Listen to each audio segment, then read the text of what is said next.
Is it possible that Bachu Khabad knows everything? Something inconvenient, something that keeps the seat safe. In politics, silence is rarely free. When someone is accused of massive corruption and still keeps his post, you have to wonder who is protecting whom. And there are other names involved that haven't come out yet. And there are links to party funds, senior leaders, or bigger fish. Does removing Bachu Khabad risk pulling the curtain too far? Hello and welcome. Tonight on Headliner, we're pulling skeletons out of government closets, one scam at a time. We're living in a time where politicians genuinely believe that people's money is their personal fund and that government schemes are their family businesses. And here's the harsh truth. We are the ones letting them think that way.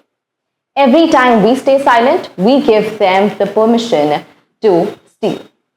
Crores of rupees were set aside to build roads in tribal villages, to bring drinking water to women's doorsteps, to make sure that children in Dahod had schools to walk into. But what happened instead? These funds were hijacked by politicians, by their sons, by their families, used not to build futures, but to upgrade their cars, their bungalows, their villas, their lifestyles. So shallow are these people. They chose personal luxury over public dignity.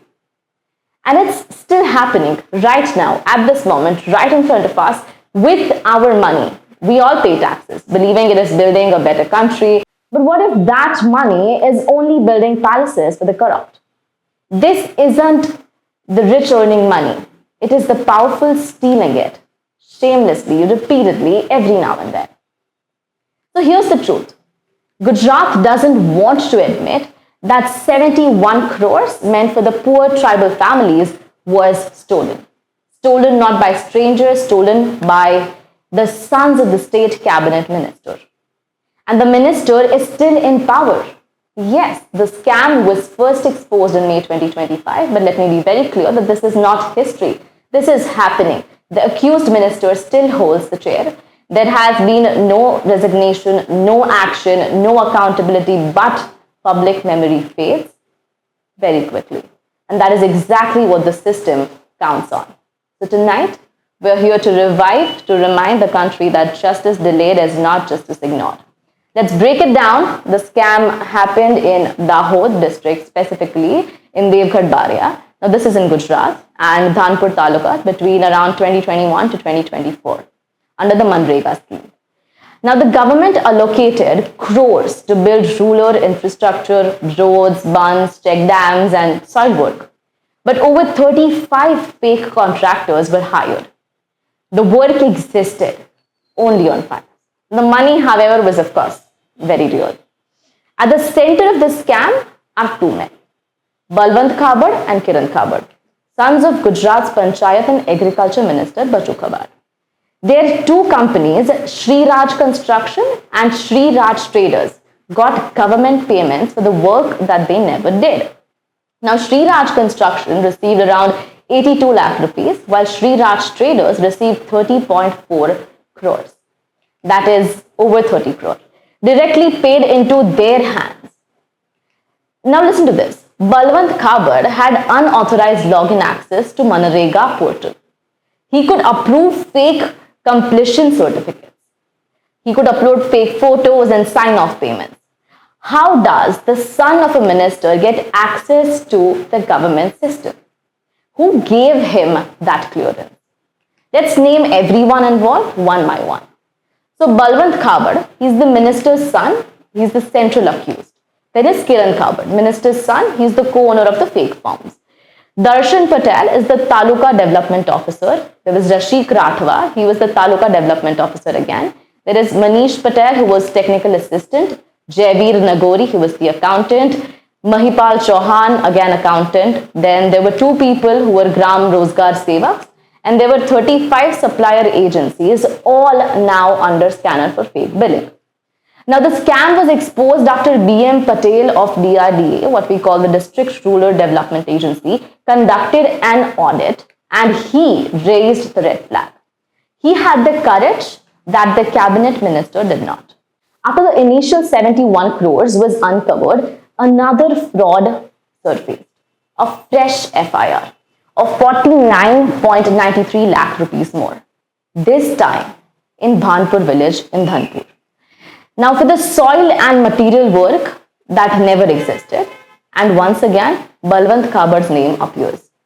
Now this is not a coincidence, this is a pattern. This isn't one-time scam, this is a business model. It's organized loot with government silence as its partner. Mr. Bachu Khabad, your sons have looted public money and you are still sitting in your minister's chair. If you had even an ounce of conscience, you would have resigned the day the first FIR was filed. Your defense is silence, but silence is not innocence. Silence is guilt in disguise. The only reason you are still in power is because your party is protecting you. So now we ask the Bharatiya Janata Party, who will you protect? Your tribal voters or your corrupt ministers? This is your line. You either stand with the people or with the thieves. This is not just a demand, this is a line in sand. And if you, Mr. Bachu Khabad, still have the audacity to sit in the office after looting the poor, then let it be known. Your seat is soaked in blood money, the kind stolen from the starving children and broken families and broken farmers. And if your party continues to shelter you, they are no different. They are partners in this loot. Let me be clear. If you do not resign, the people of Gujarat will remember. They will remember your silence, your arrogance and your greed. And when they rise, they will not ask, they will remove. Because this is not your kingdom. This is a democracy, and in democracy, the public is king. So the real question is also, why is Bharatiya Janata Party, BJP, sheltering him? What secrets does Bachu Khabad know? Whose names would fall if he goes? What is the party so afraid of? Now let's have a look at all the possibilities why BJP could be protecting Bachu Khabad. Number one, the first possibility that he is being protected because he is one of their own. Of course, Bachu Khabad is not a new face. He is a 4-time MLA from Devgarh Baria, a tribal region that votes reliably for the Bharatiya Janata Party. He's been in the cabinet before. He knows the machinery. So maybe removing him would raise questions. And BJP doesn't like to answer questions. Think about it. Say, if you sack one minister for corruption, others with similar skeletons might start sweating. You open one drawer, 10 more might fall open.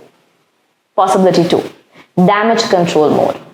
Now maybe BJP is thinking that let the storm pass, let the media get bored, let public memory short, right? So maybe they believe that if they just keep quiet, they don't talk about it, the issue will disappear. That is damage control and not leadership. But here's the problem. People haven't forgotten, because 71 crores is not a small scam. The money could have been given work to 3.5 lakh tribal workers under MGNREGA. The third one, and the important one, political blackmail.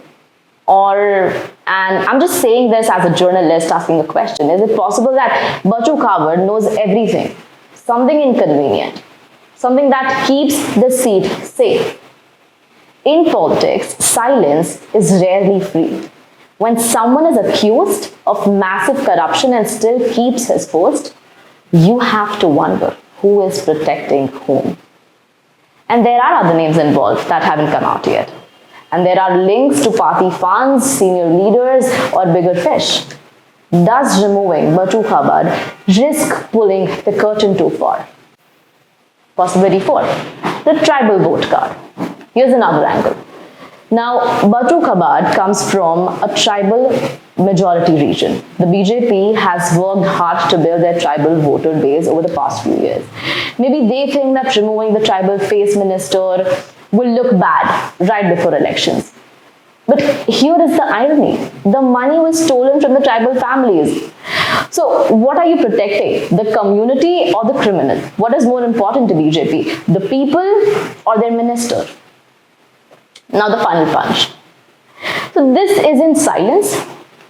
This isn't BJP's silence. We feel like, or from what we see, it looks like it is strategy. It is cold calculation. It is political survival dressed up as party discipline.